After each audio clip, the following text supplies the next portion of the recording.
জম্মু কাশ্মীরের পেহেলগামে পর্যটকদের উপর যে হামলা হয়েছে তাতে 23 জন নিহত হয়েছে এবং 20 জন আহত হয়েছে, সেটা আপনাদের সকলেরই জানা।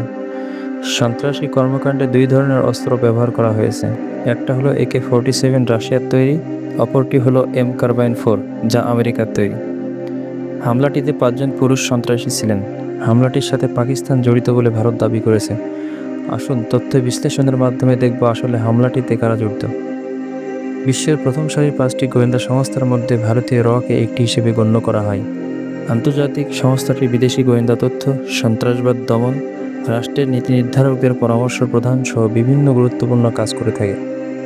এখন প্রশ্ন হলো, দেশের অভ্যন্তরে 5 জন ব্যক্তি এরকম বিদেশি অস্ত্র নিয়ে একটি হামলা করবে, এই তথ্যটি কি রয়ের কাছে ছিল না?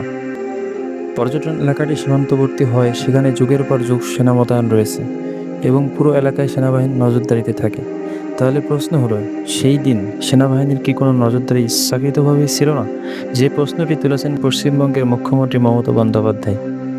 কীভাবে সন্ত্রাসীরা তারা বিভিন্ন চেকপোস্ট পার হয়ে আসলো? ইতিমধ্যে একজন ভারতীয় সেনা সদস্যের ভিডিও আপনারা দেখেছেন।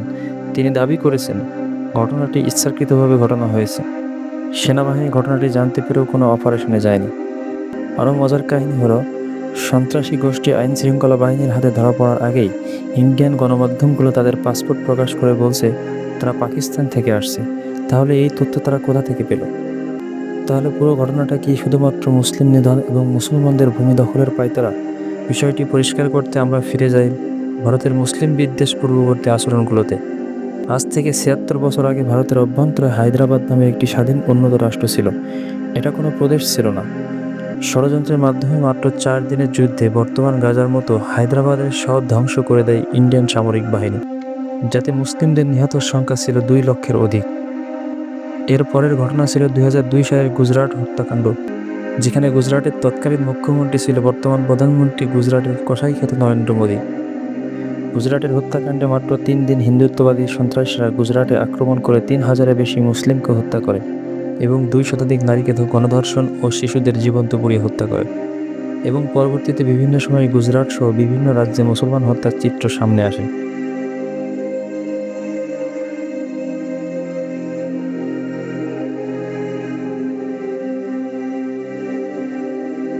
প্রধানমন্ত্রী হওয়ার পর গুজরাটের সংগঠিত মুসলিম হত্যাযজ্ঞের প্রমাণ ধামাচাপা দিতে BBC তথ্যচিত্রে নিষেধাজ্ঞা প্রদান করেন নরেন্দ্র মোদী এবং তার সময় সংগঠিত গুজরাট হত্যাকাণ্ডের সাজাপ্রাপ্ত আসামিকে প্রধানমন্ত্রী থাকা অবস্থায় মুক্তি মিলেছে।